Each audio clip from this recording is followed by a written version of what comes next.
Good evening from Bobblehead Homestead. I am Jeff. Today is Monday. It was 52 degrees, cloudy, and it drizzled all day long. Just a constant drizzle all day long. It makes filming outside not a very good option. I did get some footage yesterday, which I did not share. And this is footage from one of my flocks. It's kind of a bachelor pad, grow out pen. In this flock, I have one blue copper Maran Cockerel, about 5 months old. I actually have two of those. Most of this footage is of the biggest one. He's the one I've got my eye on.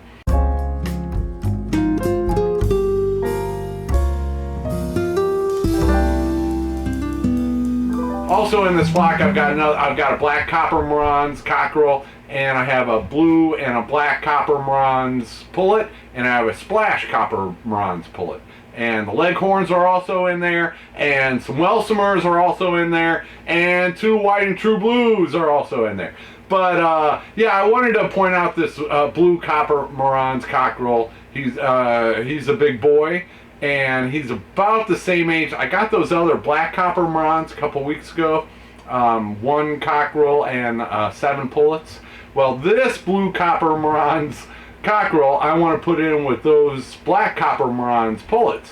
And what happens when you breed them? Say hello, Bob. Oh, you're all wet, dude. Dude, you're all wet. You can't be in my lap. When you breed blue copper Marans Cockerel to black copper Marans pullets, half of their kids will be blue copper Marans, and the other half will be black copper Marans. That's just how it works. It's kind of cool like that. Instead of the kids being, half blue, half black, half of the kids are blue and half of the kids are black. So, and then you can put splash copper Marans in that mix and put a splash with a black and you get blue, and yeah, these copper Marans are, they're pretty cool. That same feather coloring scenario works with other breeds also, where you breed black and blue and splash and you get different combinations of those. So I am really looking forward to working with these Marans. But yeah, that blue, let's look at the footage instead of hearing me yapping away. That blue copper Marans Cockerel in this footage, I am really liking him as a new head rooster for one of my flocks.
Not a lot of footage today with all of the drizzle.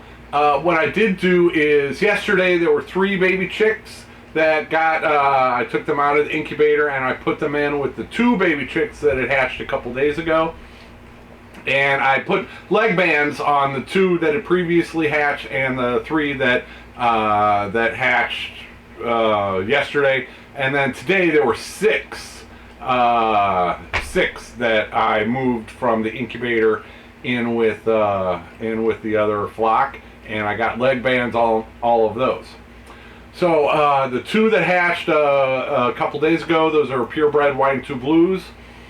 The 3 that hatched yesterday, I'm calling it, those were back crosses. What are those? Yeah, those are 3rd generation olive eggers, 2 back crosses in there. And and then the 6 are first generation olive eggers. Those are Whiting True Blues crossed with Welsumers. And I'm hoping to get some nice green eggs with speckles on those. In fact, Mark from Arkansas Woodcutter, I'll put a link to his video. He just did a nice video where he showed the chickens that he got from me back in July, and they are growing up, and he's got one of them that really beautiful hen. A lot of white in the head and neck, and then the black and white feathering and the bronze on the chest, and those feathers have just intricate patterns in each feather. Instead of it being a solid feather, there are intricate patterns in the feathers. They're just beautiful, beautiful hens. So he has one of those. Yeah, have a look at his video if you want to see what some of these are gonna grow up to look like. But here's what they look like now as baby chicks.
11 more cute baby chicks the past few days, and that is just awesome.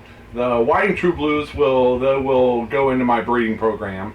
Those olive eggers I will be raising for the next 6 months until the hens start laying, or right before they do start laying, and then I will make those available. Let's see, it's October now, so November, December, January, February, March, April. Sometime that would be when they are due to start laying. Sometimes they start laying at 5 months old. Sometimes they'll wait till 7 months old. It also depends on the time of the year, but yeah, right around April I will have some pullets available that will lay some nice green eggs. I do hope and do believe. Speaking of chicks, I've got 33 eggs in incubators right now, and it's going to be a couple weeks.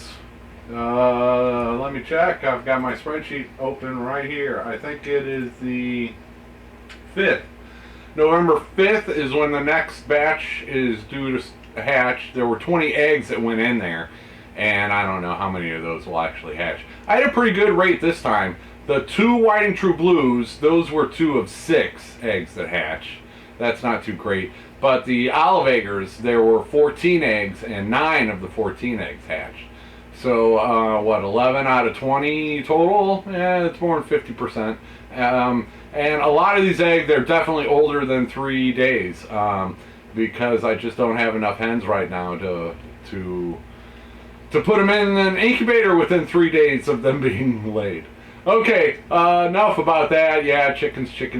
That's my life, dudes. That is my life. And this YouTube channel is about my life.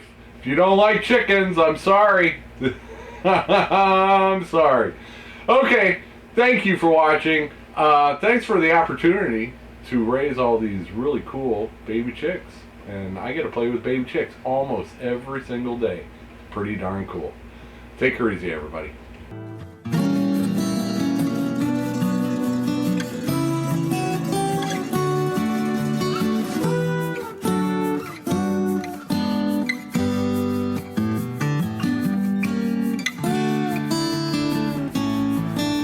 Okay, Mr. Purr Monster.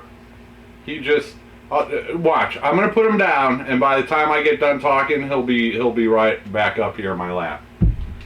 Okay, Now I got to ignore him. That's how it works. And then he'll just jump right back up. He doesn't care. He has no manners. Bob has no manners at all.